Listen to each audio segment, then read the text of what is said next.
and stupid. All right. Another big thing, this is probably the most important point, you have to communicate well. If English is your second or third or fifth language, improve your English. It really, really matters for you to improve your speaking skills. If you are, one of the reasons Professor Cudlick liked me, I think, I was loud. Everyone else in the class was from mainland China or from America and just really shy. So I would always speak up, even though frequently wrong. Is it recursion? But I was loud, and he could deal with me. Someone in the back, quiet, you don't know. Are they listening? Do they hear me? What are they? We didn't have iPhones back then, but we had Game Boys. Some tic-tac-toe with a chisel and slate. I don't know. So you got to be clear. You have to practice this. It's a skill like any other, right? I wasn't born able to stand up here and BS to you for an hour. Right? It takes practice. You should give presentations. In fact, I give presentations every day at work, as my coworkers can attest.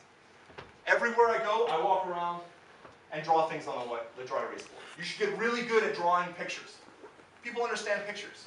You could say the word, I think this will be iterative development, and we'll get a project done instead of waterfall. And the client will nod their head, and they will, yeah, oh yeah, totally. Because they're afraid because it looks stupid. I have no idea what this guy's talking about. Waterfall, iterative? But if you say, we're going to iterate over some product until we get it right, oh, now I get it. Iterate. We're going to go in circles until it gets done.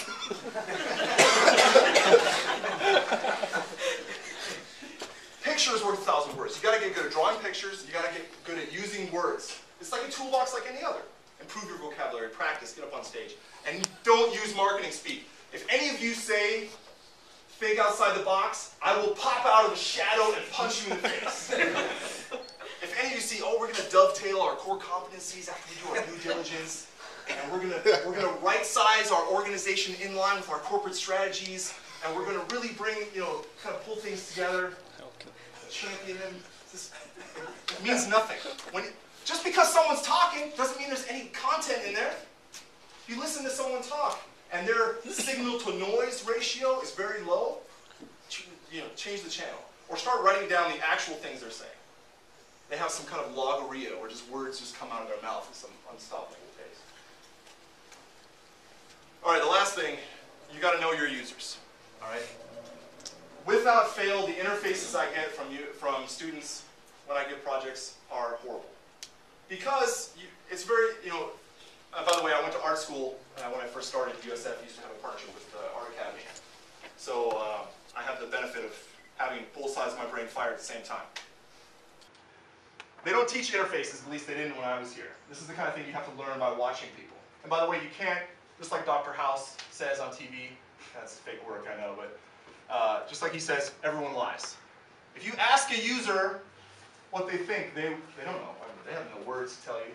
But if you watch how they use something, if you track their usage, eye tracker, click tracker, mouse tracker, then you can see the truth. They will never tell you the truth, but they can show you. You need to know users. You need to know that things should be simple. The best interface is one that you don't even know is there. My 3-year-old son and my 60-some-year-old mother-in-law, who's illiterate even in her native language of Chinese, by the way, she's awesome, they both can use the iPad without a problem. My 3-year-old picked up the iPad, and he's zooming and swiping, and now he goes up to things and does the pinch thing to try and make them bigger in real life. I should try and trick him and make it work. Make him think he has superpowers. I should have thought of that. So the best interface is one that recedes into the background. You need to put some real thought into interfaces. There's a lot of work that goes in it. Do it before they ask for it, yada, yada, yada. Not too many choices. Don't give your users too many choices. Oh, it's powerful. You can do anything from this screen. But that means they're going to spend time thinking about which path to go down. Don't put your users in the middle of the desert, where every direction looks exactly the same. Oh, I could voice annotate my Word document, or I could do a spreadsheet, or, there's like 1,000 menus and 1,000 buttons. Help your user get to where they want to go. Guide them. Right? Do things before they ask for it. And by the way, this little graph right here, this is just one of the most amazing things. This is why I love Apple. I'm such a fanboy. This is Apple's patent for the MacBook Pro. There's a little light here that blinks. when you put the computer to sleep. The light blinks with the same frequency and the same rhythm as a human being breathes while they sleep. So their engineers actually took the time to make this thing glow like a person sleeping. And when you see it, you feel it. You feel that that's what it's doing. It's an amazing piece of interface. So put a lot of thought into helping people use things. All right. In summary, to be awesome, you got to be all of these things. You got to be nimbler. You got to be different. You have to be clear. You have to be easy to talk to. You have to finish. You have to be fast. You have to be irreplaceable. You have to be memorable. All of the work I've gotten in my career, all of it, almost 99% of it, has been because somebody remembered me and said, you know what, we're going to get that John guy. We need to get that John guy. Maybe I wasn't their first choice, but they remembered me. Be memorable. Joe Pantoliano, the guy from Matrix who betrays everyone and eats the steak, right? Goes back to the Matrix. The actor, he said that the reason he gets a lot of work is he's easy to work with. He's professional. He shows up. He doesn't give anyone any gruff. He's not demanding only green M&Ms, right? He's easy to work with. Be easy to work with. Be an interface. And be awesome. There you go. This is, all of these slides are up at rahoi.com/USF. By the way, my website, besides this, hasn't been touched in a while, so don't judge me on that. I spend most of my time helping other people, not myself. That's it. Thank you very much.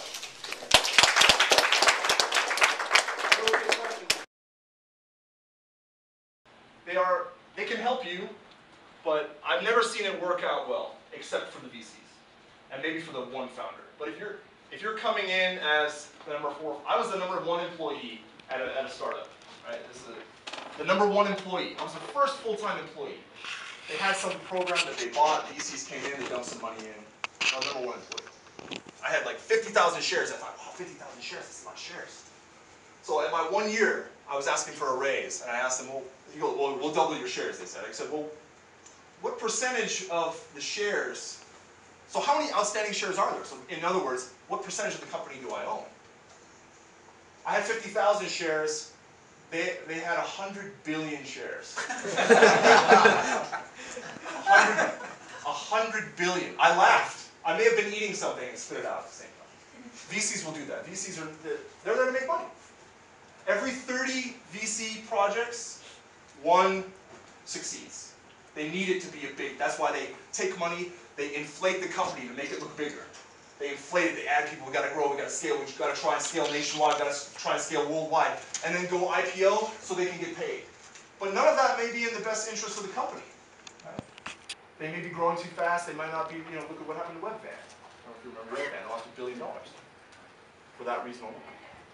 So many reasons, but I've never seen it work out.